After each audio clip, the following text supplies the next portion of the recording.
Quand vous dites ceux qui vont venir là demain, vous parlez peut-être des 50 000 ou 60 000 manifestants qui sont attendus, ou vous parlez des quelques dizaines d'entre eux qui provoquent les policiers ou qui... C'est la même chose aujourd'hui. C'est la même chose.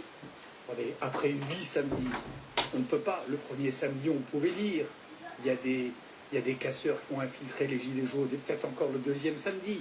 Enfin, écoutez, est-ce que vous avez entendu tellement de gilets jaunes dans les dernières semaines condamner formellement ces actes anti-républicains et antidémocratiques? Ils les condamnent d'une main, et de l'autre main, ils disent, mais en même temps, c'est compréhensible. En même temps, on nous fait une telle violence qu'il faut quand même le comprendre. Bien sûr qu'aujourd'hui, on ne peut plus distinguer entre les gentils gilets jaunes, enfin ceux qui seront demain dans la rue, ceux qui refusent le débat national, ceux qui refusent de gagner. Moi je rêve, j'ai hélas l'âge d'en avoir connu des mouvements sociaux. Un mouvement social, on veut gagner, on veut obtenir des choses, on veut être plus riche à l'arrivée qu'on était au départ, on veut des droits, on ne veut pas continuer à ne rien lâcher, c'est-à-dire à profaner je ne sais pas quoi et à attaquer je ne sais pas qui. Sur ces modalités, sur le refus du grand débat, sur la violence, sur le refus des voies traditionnelles, démocratiques ou constitutionnelles, ils disent on n'y croit plus, et ils disent les révolutionnaires en 1789, quand ils ont commencé, ils ne se souciaient pas, et tout le monde l'a compris, des procédures, de la loi. On est dans le même cas, ça vous paraît abusif? Ça me paraît débile. Macron, c'est pas Louis XVI. Un président de la République élu démocratiquement, c'est pas un monarque absolu. C'est pas le souverain de droit divin. Cette comparaison est grotesque. Et ceux qui l'entretiennent, cette comparaison, parce qu'il n'y a pas que les manifestants de bonne volonté, vous avez des incendiaires des âmes, des Mélenchon, des Ruffin, des Le Pen, des Philippot, qui fait le tour de tous vos plateaux et qui viennent nous dire ça. Ce sont des irresponsables.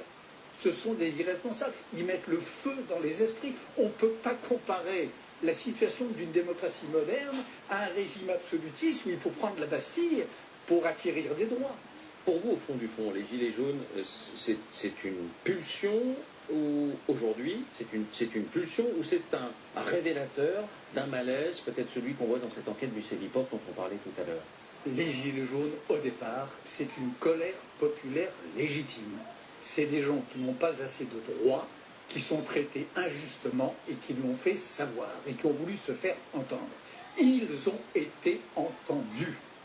Macron les a entendus. Avec le plan des 10 milliards, c'est à ça que vous faites allusion?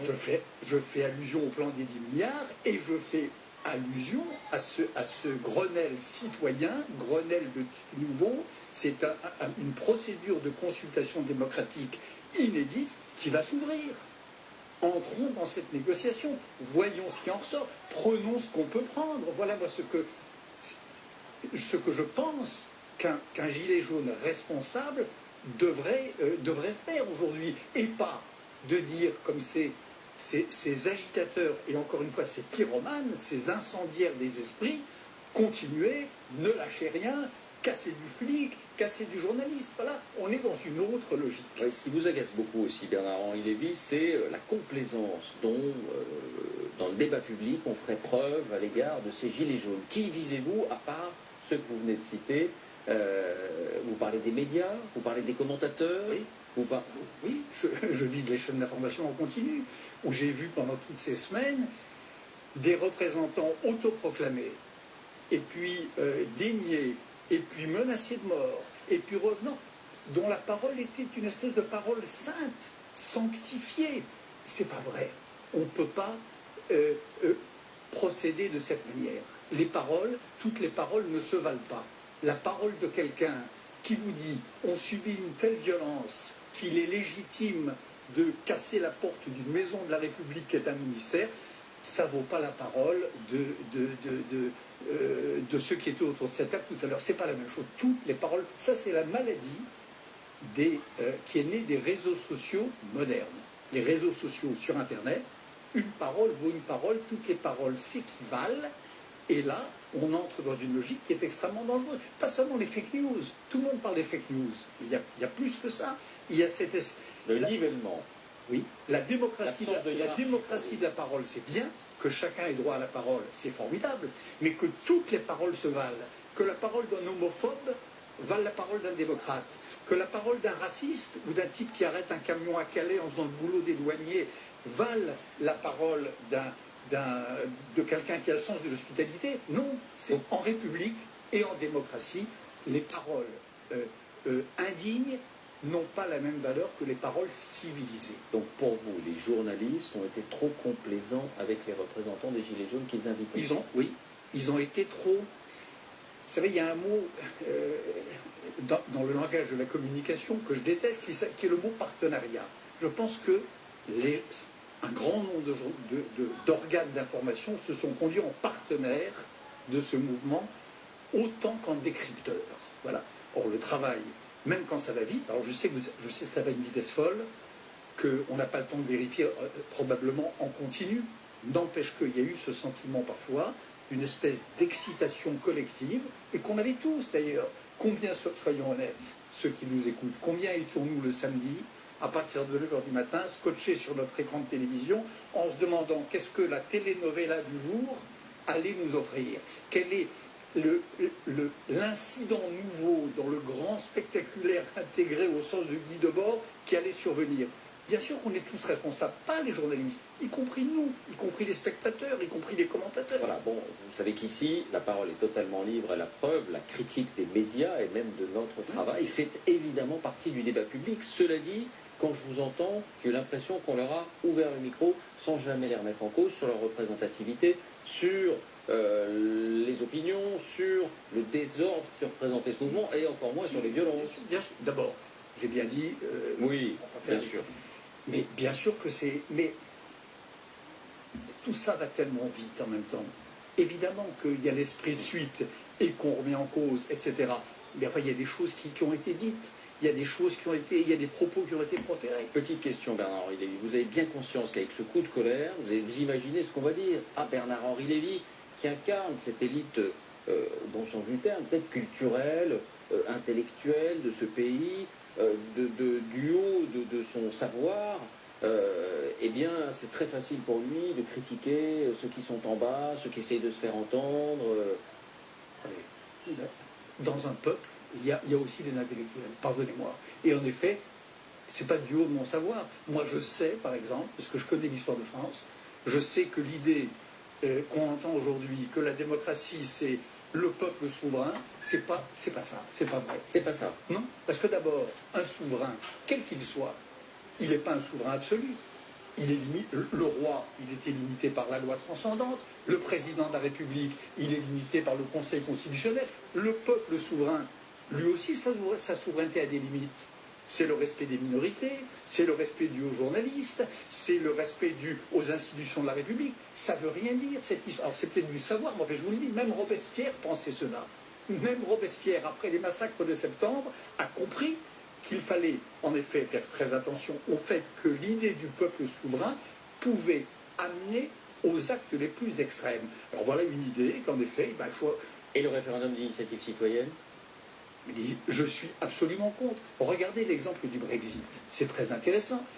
C'est une question il y a des centaines, des dizaines d'experts qui ont passé des mois et des mois à remplir des milliers et des milliers de pages de rapports, d'analyses, et qui n'y sont pas arrivés. On ne sait pas encore s'il y aura Brexit dur.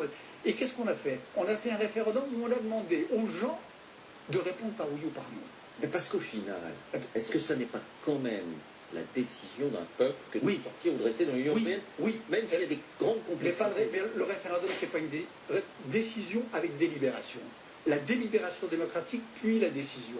Mais là, répondre par oui ou par non, comme dans Full Metal Jacket, oui, non, oui, non, oui, non, eh bien non, c'est pas comme ça que fonctionne la démocratie. La politique en démocratie... On peut dire que la délibération a été insuffisante, mais que le peuple en dernier on ne peut pas répondre à des questions d'une telle complexité, avec tellement de paramètres. On le voit bien, on n'y arrive pas. On risque... on arrive à la date butoir, la décision ne sera probablement pas prise, parce qu'on est en face de quelque chose qui est de l'ordre du mur de la réalité. On ne peut pas, à des questions de cette nature, demander aux gens de répondre par oui ou par non. Ou bien on les prend pour des crétins, ou bien on n'est plus tout à fait en démocratie. Une curiosité, vous avez été sur le théâtre de nombreux conflits, vous avez toujours eu l'envie d'aller voir. Est-ce que là, vous êtes allé voir, est-ce que vous êtes allé sur des ronds-points ces dernières semaines, discuter avec des gilets jaunes? Non, je ne suis pas allé sur des ronds-points, non. Je suis allé sur les Champs-Élysées, je ne suis pas allé sur des ronds-points, je vous dis la vérité.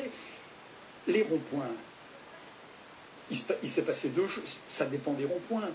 Il y a eu sur certains ronds-points des moments de fraternité, de convivialité, ce que un très grand philosophe du XXe siècle appelait des groupes en fusion. Ça, c'est formidable. Mais par contre, quand vous bloquez le rond-point, quand vous obligez les gens à montrer patte jaune, quand ils ne montrent pas le gilet jaune, ils ne passent pas.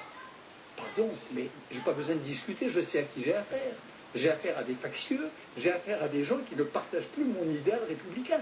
Donc, c'est même pas, je n'ai pas envie de discuter avec eux. Dernier point, ça n'est pas seulement de la colère, c'est une envie d'agir. Donc vous vous lancez dans une tournée, dans une vingtaine de villes européennes, je crois, dans des théâtres, vous serez seul sur scène pour plaider pour l'Europe. Parce que c'est les élections européennes.